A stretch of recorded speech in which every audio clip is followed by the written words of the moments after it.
sendiri yang diagung-agungkan, dipermuliakan, disembah sebagai Tuhan dan sebagai Raja kami. Terima kasih Bapa, terima kasih. Tuhan berikan hamba-Mu bahasa yang sederhana, berbicara kepada setiap umat-Mu di tempat ini. Nyatakan isi hati-Mu, dan biar nama-Mu dipermuliakan dalam hidup kami. Dan biar anak cucu kami melihat pemeliharaan Tuhan yang adalah Raja kami. Terus turun-temurun, tidak pernah berkesudahan. Terima kasih Tuhan, terima kasih. Shikabana karalaba. Angkat tanganmu di hadapan Tuhan, saudaraku. Katakan kepada Allahmu. Tak pernah berakhir kasih setiamu, selalu nyata dalam hidupku. Tak pernah berhenti berharap padamu, Yesusku, Kau segalanya. Saudaraku, dari waktu ke waktu saya duduk bersama makan malam dengan anak-anak saya. Satu tema yang selalu saya ingatkan kepada mereka. Kamu ingat, kalau kamu bisa sampai hari ini, itu karena Tuhan memberkati papahmu. Dan Tuhan yang adalah Bapa dari papahmu akan menjadi bapakmu sepanjang umur hidupmu. Kalau Tuhan pelihara saya sampai hari ini, saya bukan dari anak orang siapa-siapa. Orang tua saya nggak punya apa-apa, tapi Bapa di surga punya segala-galanya. Dan Tuhan pelihara terus turun-temurun. Dan saya punya beban untuk terus meneruskan iman ini kepada anak-anak dan kepada saudara di tempat ini. Yang memelihara hidupmu adalah Tuhan Allahmu. Dalam segala perkara, anak cucumu akan diberkati Tuhan. Engkau tidak perlu sampai meminta-minta roti demi untuk memelihara anak cucumu. Tapi mulai hari ini, hormati Tuhan Allahmu. Katakan kepada Allahmu, tak pernah berakhir kasih setiamu, selalu nyata dalam hidupku. Tak pernah berhenti berharap padamu, Yesusku, Kau segalanya. Tuhan berbicara kepada umat-Mu hari ini, supaya mereka sungguh-sungguh memahami kasih setiamu yang tidak berkesudahan. Seperti sungai sepanjang musim terus mengalir. Biar dinikmati oleh anak cucu kami. Karena Tuhan Allah kami sedang beracara dalam hidup kami. Dalam nama Yesus. Semua yang siap diberkati Tuhan sama-sama katakan.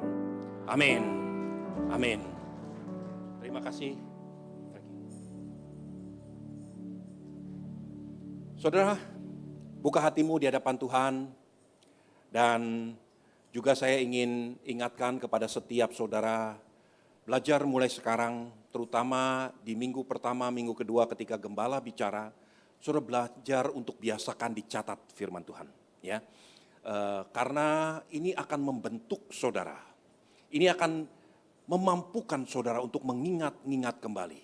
Ya, saudaraku, ini tuntunan untuk jemaat Tuhan. Karena di pundak kami ada beban untuk membawa jemaat Tuhan ini mencapai tujuan Tuhan. Saudaraku, kita sedang belajar tentang takut akan Tuhan. Konsep ini adalah konsep yang abstrak, yang tidak mudah untuk dicerna, diterima dengan sederhana. Nah, saya berdoa dengan bahasa yang sederhana dan dengan perlahan-lahan saudara bisa belajar. Dalam setiap kali seri daripada takut akan Tuhan ini, saya berusaha untuk memberikan satu aplikasi sederhana supaya saudara bisa lakukan untuk membangun yang namanya takut akan Tuhan. Saudaraku, hari ini kita akan belajar di seri kedua dari takut akan Tuhan. Fear God, honor the King. Takutlah akan Tuhan, hormati Raja. Kita lihat 1 Petrus 2 ayat yang ke-17.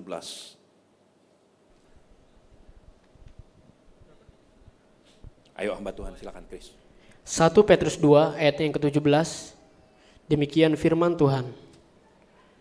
Hormatilah semua orang, kasihinilah saudara-saudaramu, takutlah akan Allah, hormatilah Raja. Petrus adalah salah satu daripada murid-murid Tuhan. Beberapa waktu yang lalu kita melihat ketika goncangan terjadi, ketika tekanan terjadi, semua murid Tuhan kocar-kacir, menyelamatkan diri masing-masing. Bahkan tidak sedikit yang dipermalukan sampai lari terbirit-birit telanjang bulat, saudaraku. Dipermalukan ketika Tuhan disalibkan. Saudaraku, tapi pada masa tuanya, Petrus sebagai anak Tuhan bukan sekedar bertambah tua secara umur, tetapi dia bertambah dewasa di dalam Tuhan. Dalam masa tuanya Petrus menulis surat-suratnya, surat Petrus yang pertama, kedua, dan ketiga. Dia tuliskan kepada anak-anak rohaninya. Dan Petrus berpesan begini, takutlah akan Tuhan. How do I fear God? Hormati Raja. Nah, saudaraku, saya ingin ajak saudara melihat kebenaran ini secara perlahan-lahan. Ada beberapa fondasi yang saya ingin bicarakan secara lapis berlapis supaya saudara melihat. Nanti setelah saudara melihat gambaran seluruhnya, baru saudara bisa melihat koneksi daripada fondasi-fondasi ini. Saudaraku, perhatikan Ulangan 32 ayat yang ke-15. Ulangan 32 ayat 15, silakan Jojo. Ulangan 32 ayatnya yang ke-15, demikian firman Tuhan. Lalu menjadi gemuklah Yesurun dan mendadak ke belakang, bertambah gemuk engkau, gendut dan tambun, dan ia meninggalkan Allah yang telah menjadikan dia. Ia memandang rendah gunung batu keselamatannya. Yesurun adalah nama puetik daripada Israel. Dari beberapa kali kesempatan sudah akan melihat di kitab-kitab tulisan Musa, Israel disebut sebagai Yesurun. Pada satu ketika di kitabnya yang terakhir, di kitab Deuteronomy atau kitab Ulangan, Musa berkata tentang Yesurun. Dia melihat dari kejauhan bagaimana Israel akan bisa menjadi satu kali. Dalam penglihatannya Musa bernubuat, menjadi gemuklah dan tambunlah Yesurun.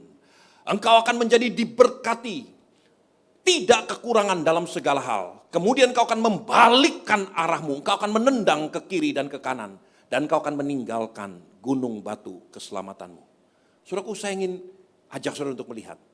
Kenapa Musa bisa bernubuat seperti itu? Kenapa Tuhan perlihatkan ini kepada Musa? Bukankah Yesurun adalah Israel, orang yang diperhatikan Tuhan, bangsa yang dipimpin Tuhan keluar dari tanah Mesir, dibawa menuju kepada tanah perjanjian. Ketika Yesurun menjadi gemuk dan tambun, justru Musa melihat, maka setelah dia tambun, dia akan menendang ke kanan dan ke kiri, dan dia akan meninggalkan gunung batu keselamatannya. Nah, saudaraku, ini adalah satu contoh bagaimana tidak jaminan.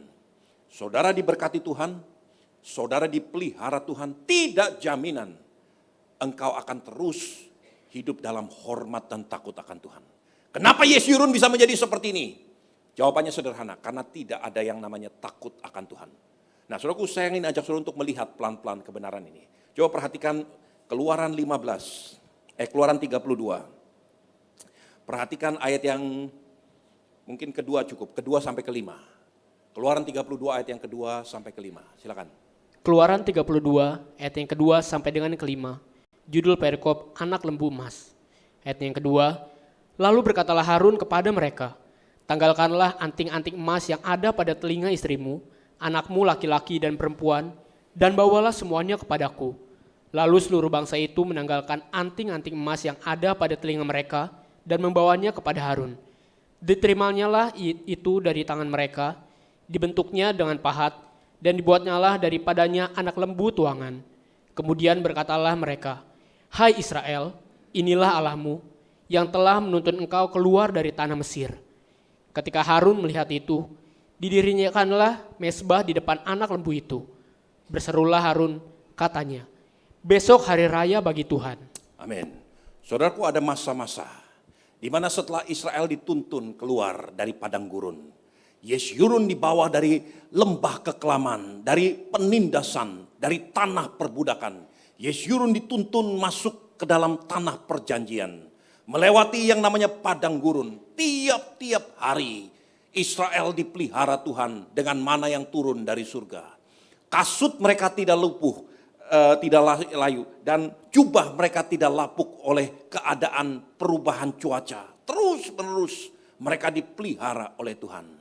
Satu kali mereka dituntun sampai ke gunung Tuhan, di mana Musa naik ke gunung Tuhan untuk menerima mandat menerima ketetapan-ketetapan Tuhan yang kita kenal sebagai ke-10 perintah Tuhan.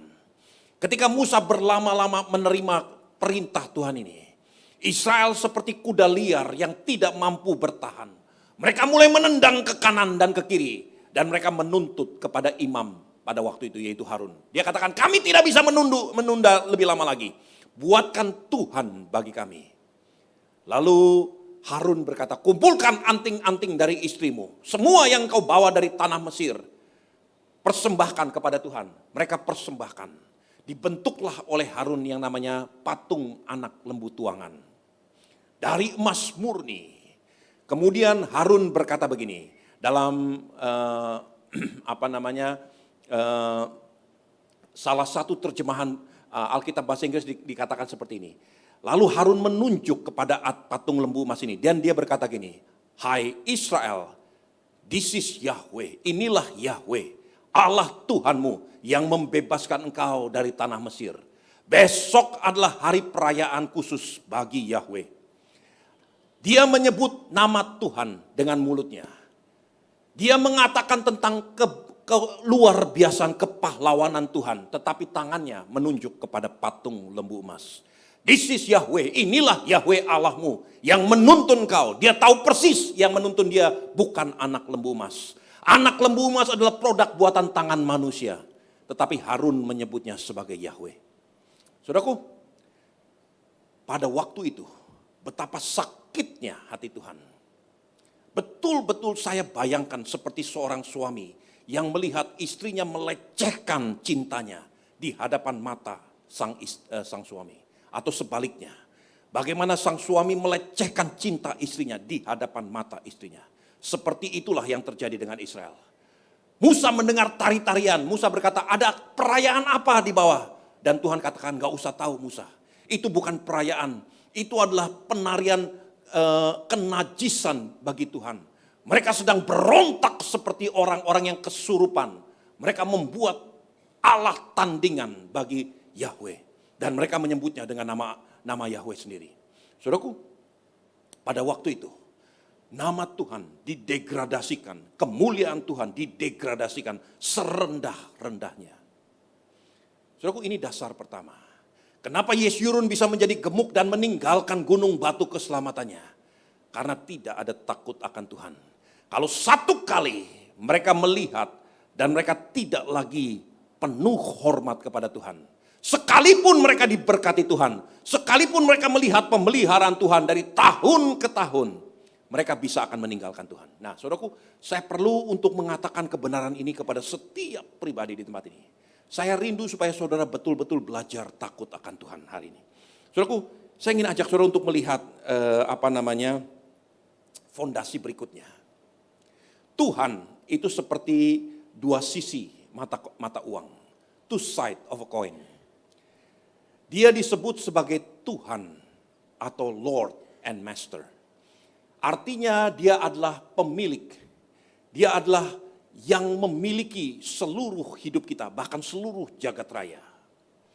Di dalam karakter daripada keilahiannya, kita mengenal dia sebagai Allah yang omnipotent, Tuhan yang maha kuasa. Kita juga mengenal dia sebagai Allah yang omnipresent, Tuhan yang maha hadir. Kita juga mengenal dia sebagai Allah yang omniscient, Allah yang maha tahu.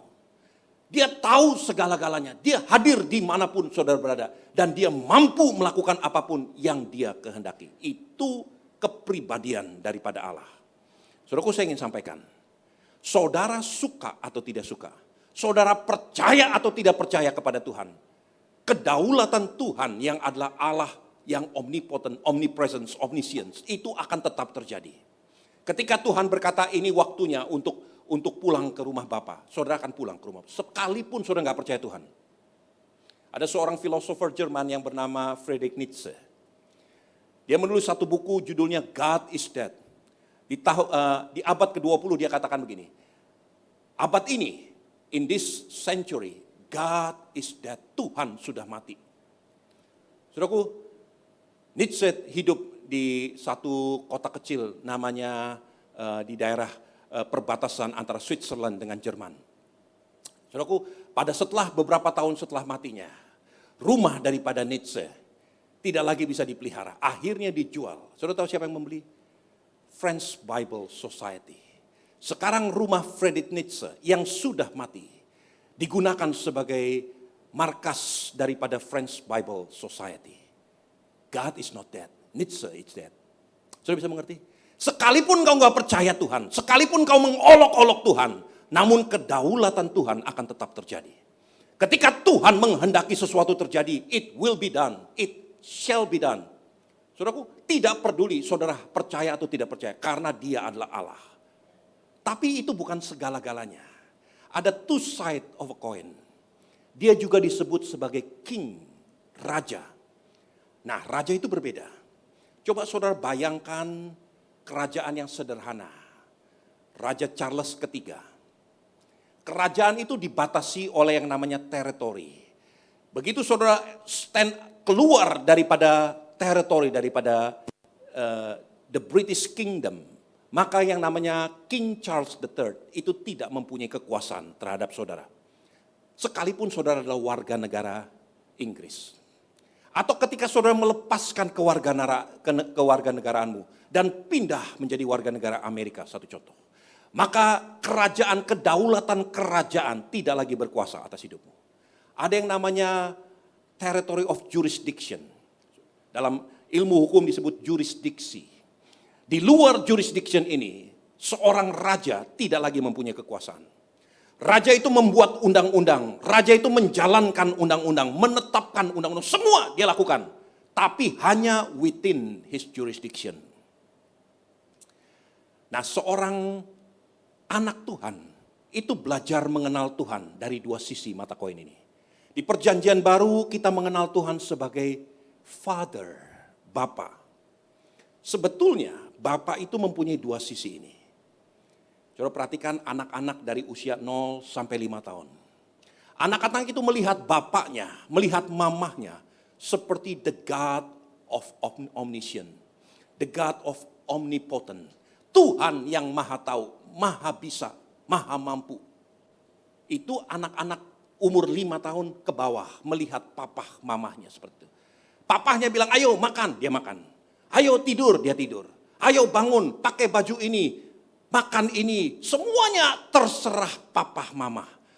Total submisif terhadap orang tua. Otoritas daripada orang tua. Karena anak-anak berpikir, my father knows all. Semua yang papah lakukan itu dia tahu segala-galanya. Dituntun kemanapun anak tidak berontak. Namanya anak-anak. Lalu dia bertambah menjadi dewasa. Dia mulai sekolah. Dia mulai kuliah. Dia mulai berpacaran, bekerja dan sebagainya. Lama-kelamaan dia melihat, I know better than my father. Aku lebih tahu daripada papahku. Papahku sekolahnya cuma sampai sini, aku sekolahnya sampai sini. Papahku sekolah di sini, aku sekolah di sana, gitu ya. Papahku mungkin uangnya cuma segini, aku uangnya lebih banyak. Papahku cuma jabatannya begini, tapi aku sampai di sini. Beberapa waktu yang lalu ada seorang anak di wisuda di UGM. Papahnya seorang tukang beca. Anak itu memilih. Pada waktu dia dipanggil di lapangan terbuka, dia minta papahnya dorong dia di atas beca. Supaya orang tahu bahwa aku adalah produk anak tukang beca. Bisa sekolah, bisa kuliah. Dia mendapat summa cum laude dari UGM. Saudaraku, untuk menghormati papahnya. Saudaraku, anak-anak mulai bertambah dewasa. Dan dia melihat papahnya tidak lagi seperti Tuhan. Anak-anak sebagian mulai memandang rendah orang tuanya. Dia merasa saya lebih tahu, saya lebih hebat, saya lebih berpengalaman. Coba toel kanan kiri bilang, nih lu jangan sok tahu. Coba bilang, jangan sok tahu. Saudaraku, sekalipun papahmu mungkin, mamahmu tidak seperti engkau. Tapi papahmu membuat engkau seperti engkau. Saudara mengerti ini? Saudara sadar betul bahwa itu semua adalah jerih payah papah mamahmu. Dulu waktu saya masih kerja di satu perusahaan pelayaran. Saya sering ke Belawan. Di Belawan ada inang-inang lompat dari satu kapal kecil ke kapal kecil lain, bawa tampah di atasnya, bawa keranjang di atas kepalanya, tampah di tangannya. Dia lompat-lompat untuk menjualkan barang dagangannya. Saya katakan, ibu jangan lompat-lompat begini. Bagaimana kalau kesandung? Oh, saya udah biasa. Untuk apa dia lakukan ini? Untuk anaknya, satu sekolah di ITB, satu sekolah di UI. Mama, papa banting tulang segala-galanya demi untuk anak-anak. Bayangkan kalau anak sudah mulai menjadi besar dan berkata, aku tidak perlu lagi papa mama. I know everything. I'm better than my parent. Aku lebih baik daripada orang tuaku. Saudaraku, itu anak-anak yang tidak tahu rasa hormat. Tapi anak-anak yang bukan cuma tambah tua, melainkan tambah dewasa. Dia mulai membungkuk, menerima papa mamahnya sebagaimana adanya. Sekalipun tidak lebih pintar dari dia, sekalipun tidak lebih berpendidikan dari dia. Itu cara anak-anak menghormati papa mama sebagai raja. Papa mama berubahkah? Tidak berubah. Yang berubah saya. Anak-anak yang berubah. Tetapi kalau anak-anak itu dewasa betul-betul, sungguh-sungguh takut akan Tuhan, dia akan terima dan dia akan memilih untuk tetap tinggal dalam otoritas.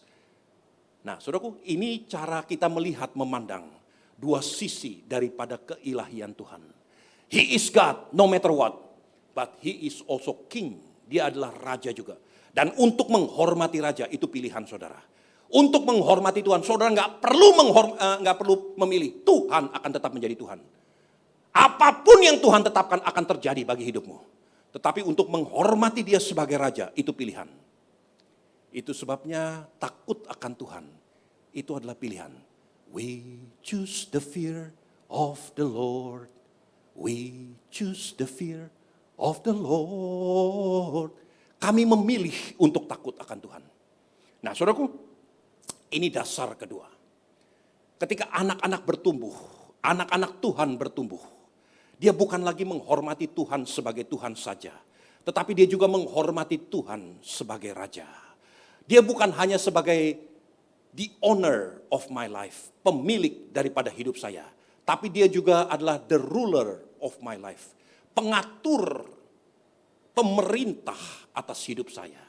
Maka ketetapan-ketetapan Tuhan akan dihormati. Saya bisa memilih untuk keluar dari ketetapan Tuhan. Saya bisa memilih untuk mengabaikan total ketetapan Tuhan. Tetapi kalau saya memilih untuk tetap ada dalam ketetapan Tuhan, itu artinya saya sedang menghormati Dia sebagai the ruler of my life. Sebagai penguasa, pengatur, pemerintah atas hidup saya. Itu dasar yang kedua. Perhatikan dasar yang ketiga. Kita baru saja selesai belajar dan membaca tiap-tiap hari kitab Hakim-Hakim.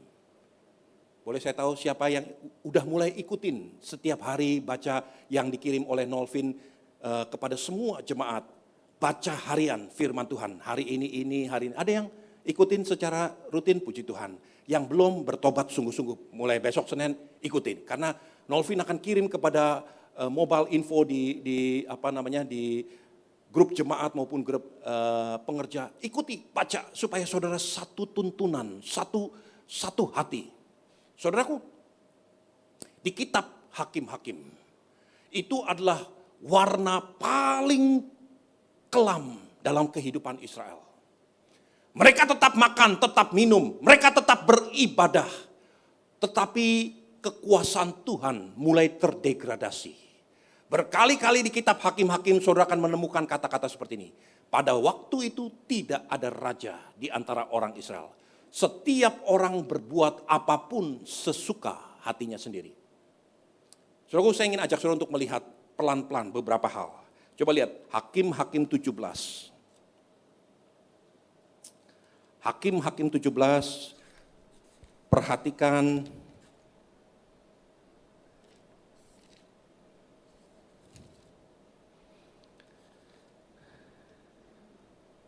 ayat yang ke-6. Hakim-Hakim 17, ayat yang ke-6, demikian firman Tuhan. Pada zaman itu tidak ada raja di antara orang Israel, setiap orang berbuat apa yang benar menurut pandangannya sendiri.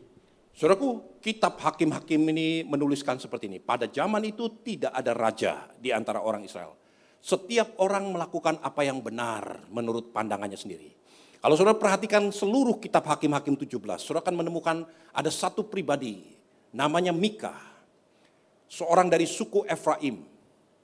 Satu kali ibu Mika membangun satu patung tuangan dari beberapa keping uang yang pernah tercuri. Saudaraku, dengan modal itu, patung tuangan itu dijadikan sebagai Yahweh, sebagai Tuhan bagi keluarga Mika. Kemudian Mika mulai mengangkat yang namanya imam-imam, orang Lewi, dipakaikan baju efod seperti pada zaman Musa. Dan imam itu memanggil nama Yahweh, tapi menunjuk kepada patung tuangan. Persis seperti apa yang Harun lakukan terhadap anak lembu emas. Mulutnya menyebut nama Yahweh, tapi tangannya, hatinya, pandangan matanya tertuju kepada patung tuangan buatan tangan manusia. Dan Tuhan melukiskan hari itu, pada zaman itu. Tuhan katakan gini, pada zaman itu tidak ada raja di antara orang Israel. Semua orang berbuat apa yang dipandangnya benar.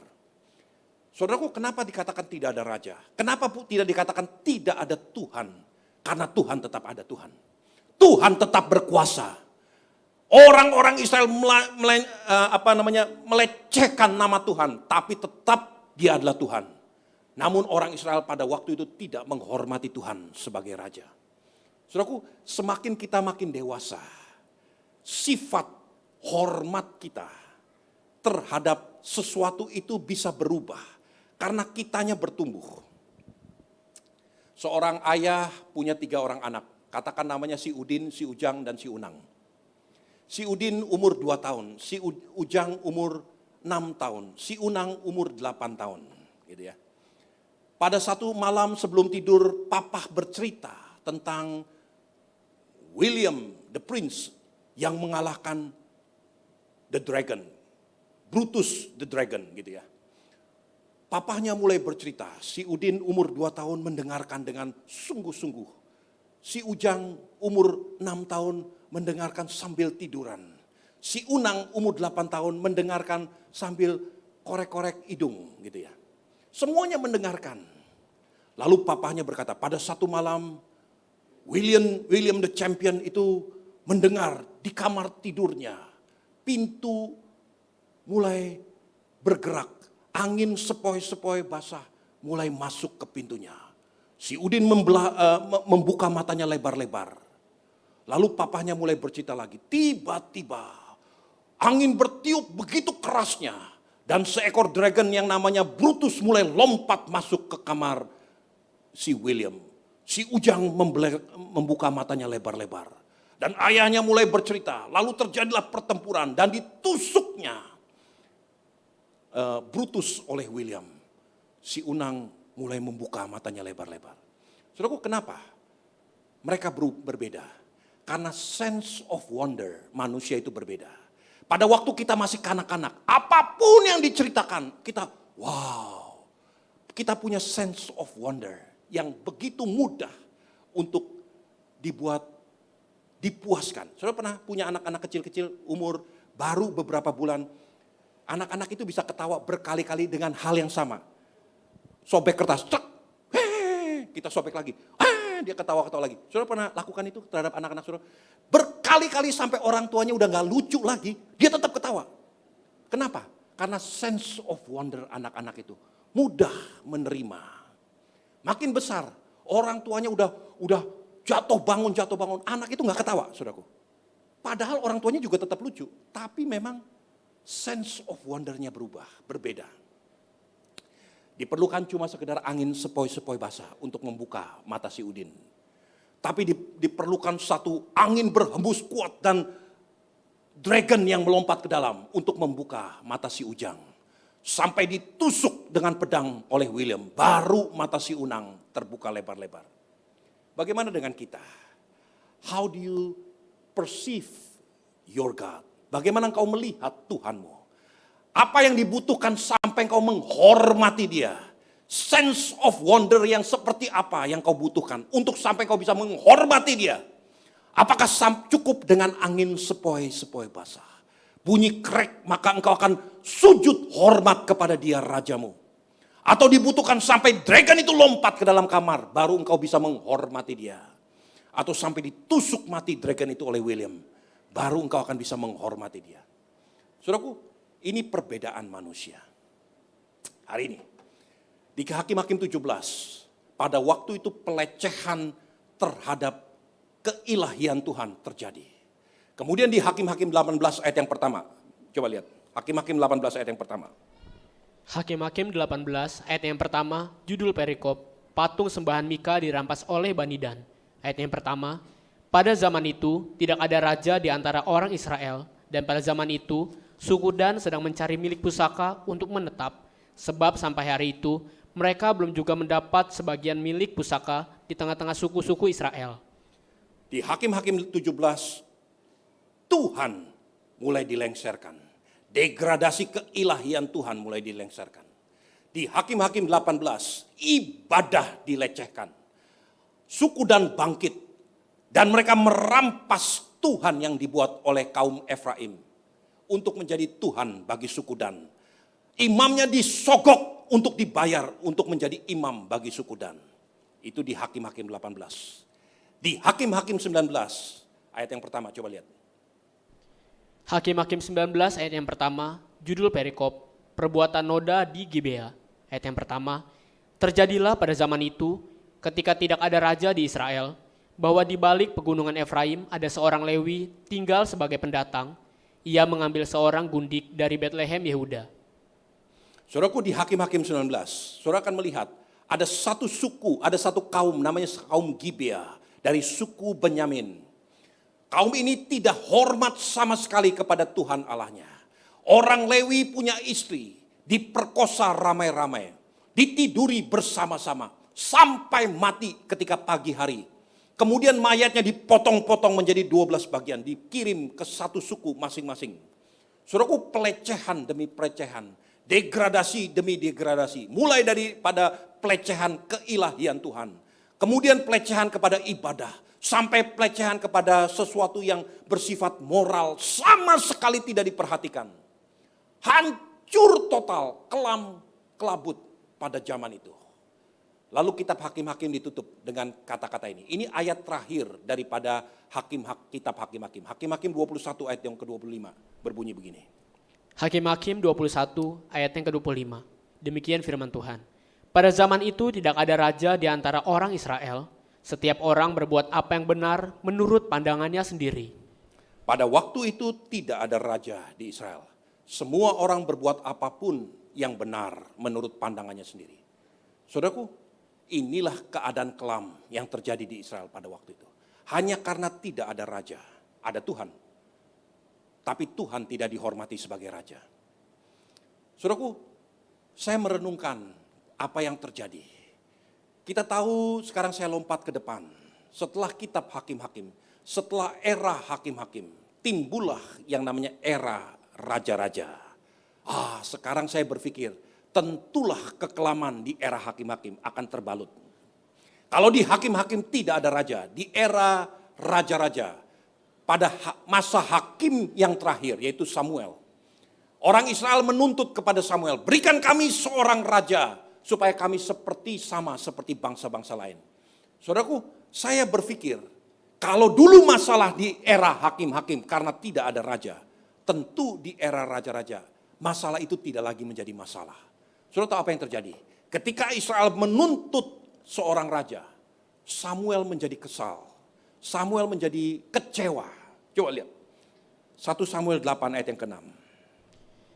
1 Samuel 8 ayatnya yang ke-6, demikian firman Tuhan. Waktu mereka berkata, berikanlah kepada kami seorang raja untuk memerintah kami. Perkataan itu mengesalkan Samuel. Maka berdoalah Samuel kepada Tuhan. Kenapa Samuel menjadi kesal? Bukankah itu jawaban daripada kekelaman yang terjadi di era hakim-hakim? Karena di era hakim-hakim tidak ada raja. Sekarang di era masuk satu era baru, yaitu era raja-raja. Israel minta raja, tapi itu membuat hati Samuel menjadi kesal. Lalu Samuel berdoa kepada Tuhan. Ternyata kekesalan yang ada di dalam hati Samuel, itu karena dia menerima impartasi detak jantungnya Tuhan. Dan Tuhan berkata kepada Samuel seperti ini, di Hakim-Hakim 8 ayat yang ke-7. Ayatnya yang ke-7, Tuhan berfirman kepada Samuel, dengarkanlah perkataan bangsa itu dalam segala hal yang dikatakan mereka kepadamu. Sebab bukan engkau yang mereka tolak, tetapi akulah yang mereka tolak, supaya jangan aku menjadi raja atas mereka. Perhatikan bagian terakhir. Inilah yang membuat hati Tuhan kecewa. Tuhan berkata kepada Samuel, dengarkan mereka. Sebab bukan kamu yang ditolak oleh mereka, tetapi mereka sedang menolak aku, kata Tuhan. Kenapa mereka menolak Tuhan? Bagian terakhir dari ayat yang ke-7 berkata begini, supaya aku tidak menjadi raja atas mereka. Tuhan tahu persis ketika Israel menuntut seorang raja pada waktu itu, betul-betul secara sah. Mereka tidak lagi mau tahu dengan Tuhan. Mereka tidak perlu Tuhan sebagai raja. Tuhan boleh tetap menjadi Tuhan, tapi bukan sebagai raja. Dan Tuhan berkata kepada Samuel, Samuel, ini seperti seorang papa yang sudah gagal. Anaknya dinasehati, tetap ngotot maunya sendiri. Sampai papa berkata, ya udah terserah. Saudara bisa merasakan hatinya Tuhan seperti ini. Tuhan betul-betul merasa gagal. Mereka sedang menolak aku sebagai raja. Mereka minta raja supaya aku tidak pernah bisa menjadi raja atas mereka. Tapi Tuhan itu panjang sabar. Tuhan itu mengerti dan Tuhan itu penuh dengan kelemah lembutan. Lalu Tuhan lakukan sesuatu yang luar biasa. Tuhan bangun kembali satu fondasi yang penting. Dia sampaikan kepada Samuel, Samuel, sekarang ingatkan kepada umat Tuhan, kepada seluruh orang Israel, apa artinya seorang raja? Apa hak-hak seorang raja?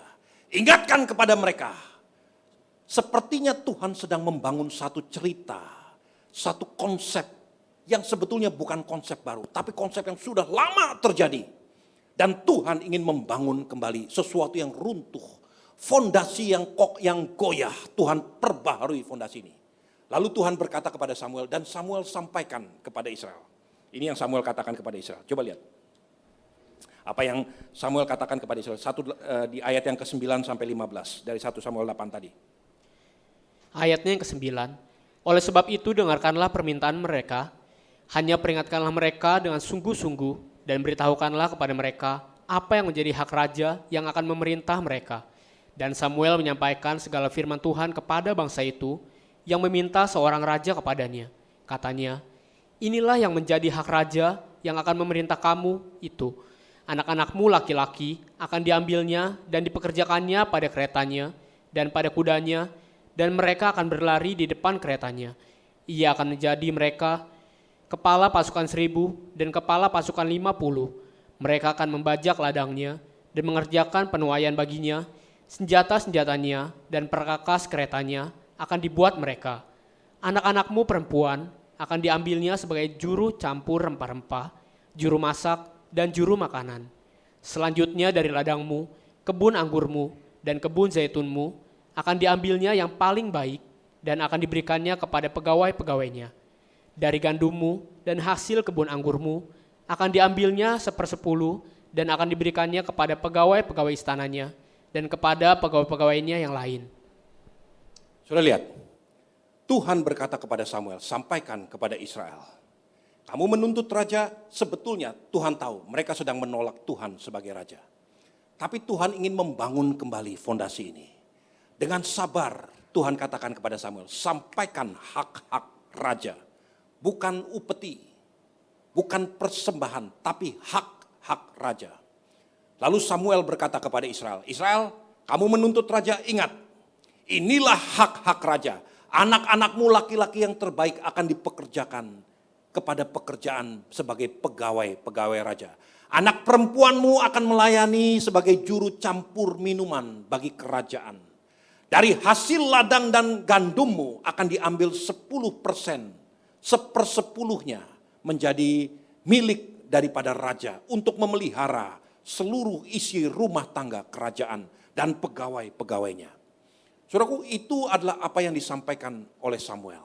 Sebetulnya Musa pada waktu pertama, sebelum Israel diperintah pada zaman hakim-hakim atau pada zaman raja-raja sekalipun, Musa sudah memberitahu hal ini. Coba lihat apa yang Musa katakan kepada Israel pada waktu itu.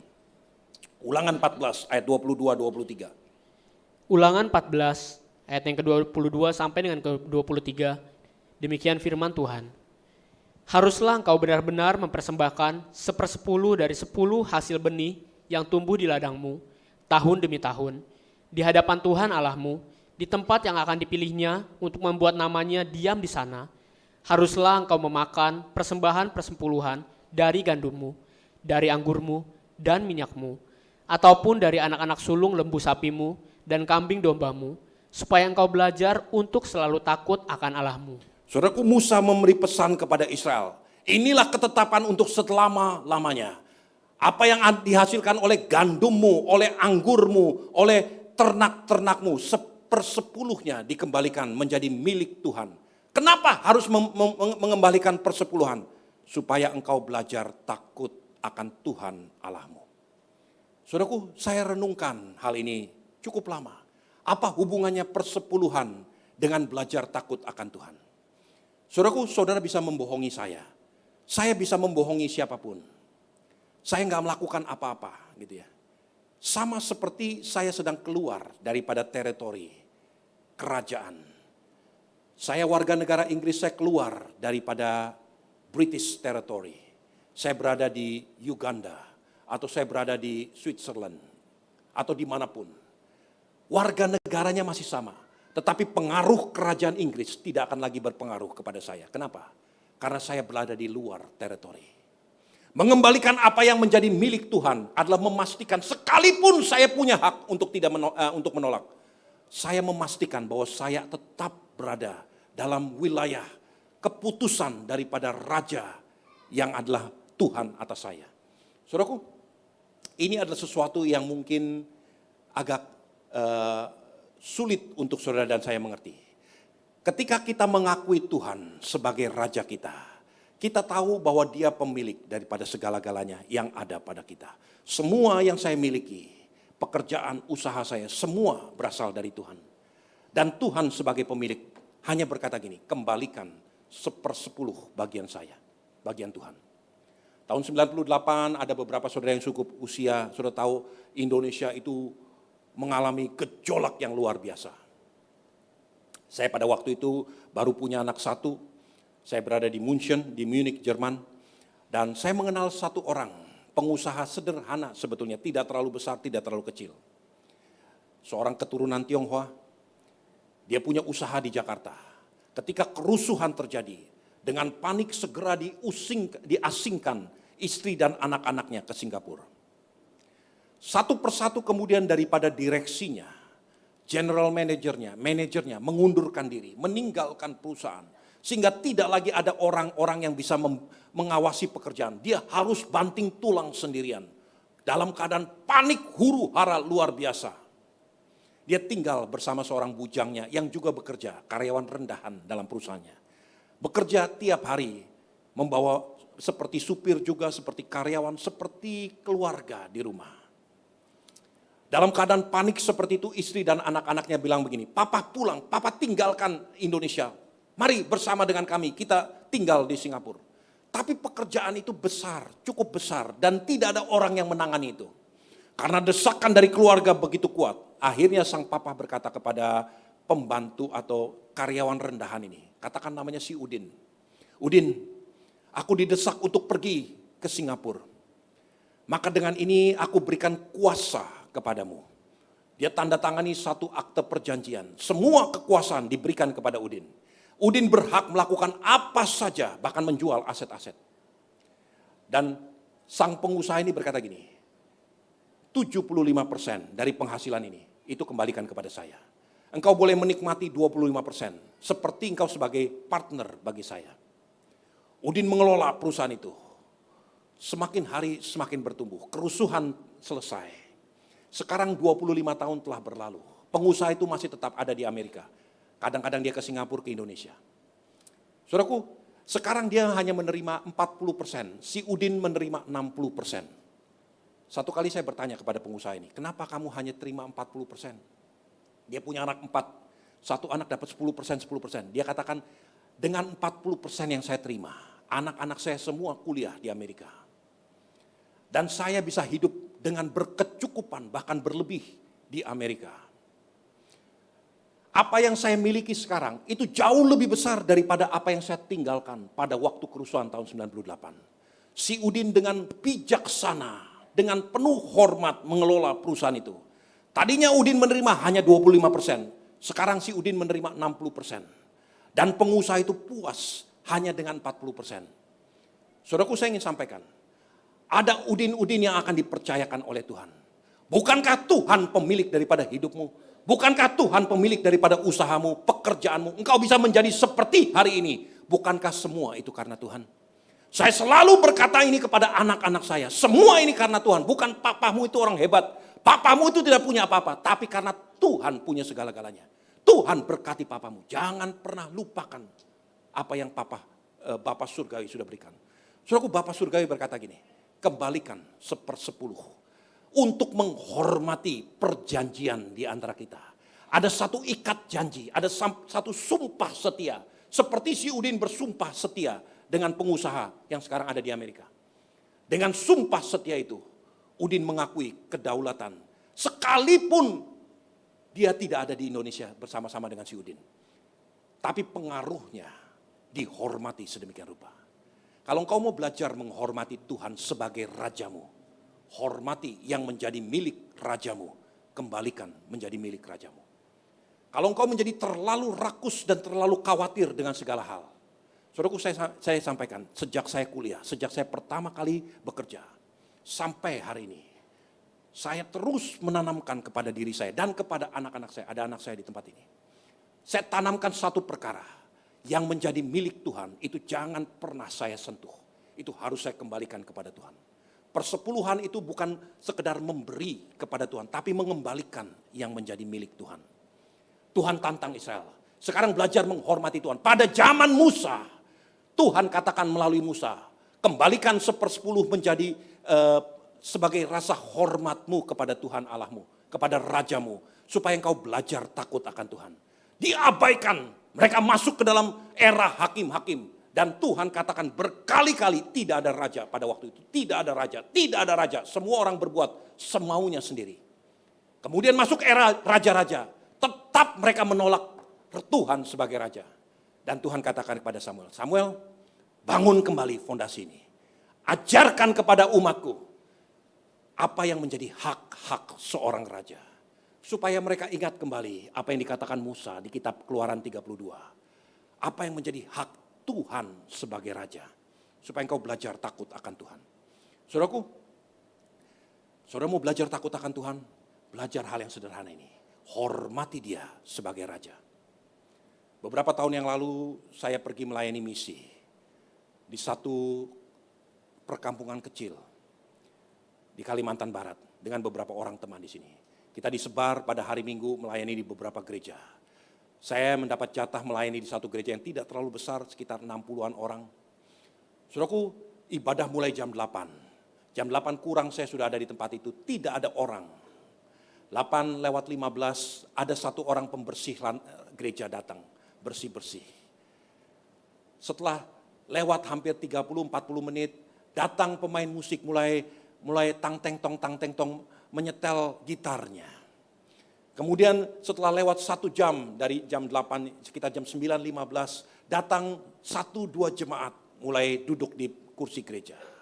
Jam 9:30 gembalanya baru datang. Dengan pakaian kotor, langsung masuk ke pastori, ganti baju dan duduk di sebelah saya.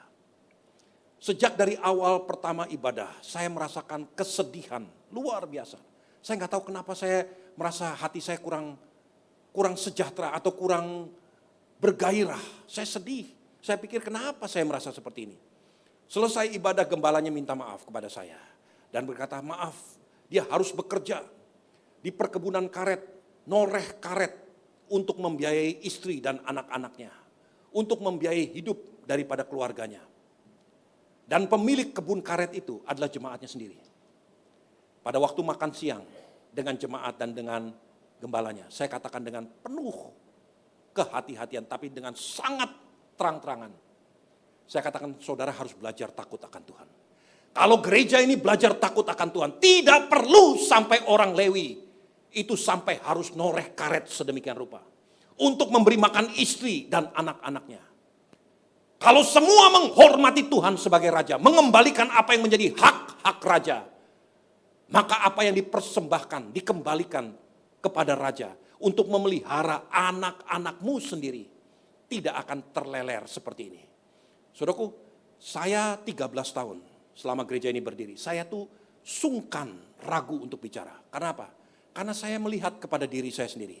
Saya takut orang berpikir ini lagi butuh duit nih, gembala.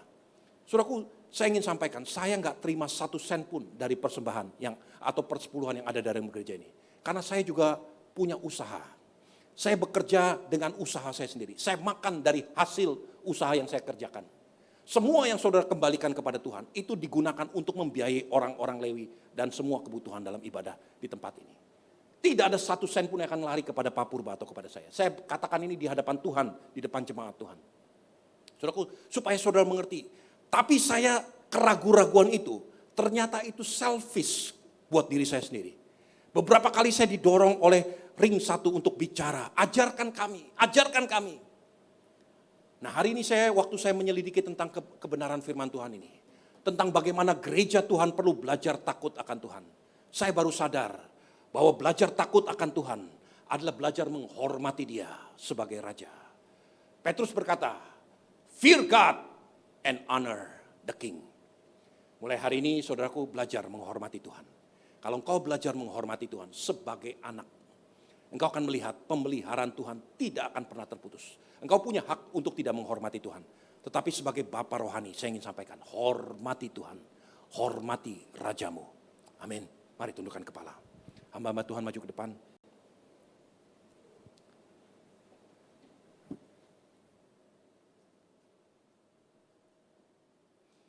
Buka hatimu di hadapan Tuhan, saudaraku.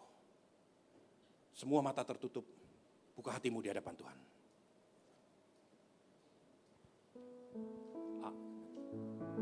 Father in heaven, how we love you. We lift your name in all the earth. May your kingdom be established in our presence. As your people declare your mighty name, and blessed be the Lord God Almighty, who was and is to come. And blessed be the Lord God Almighty,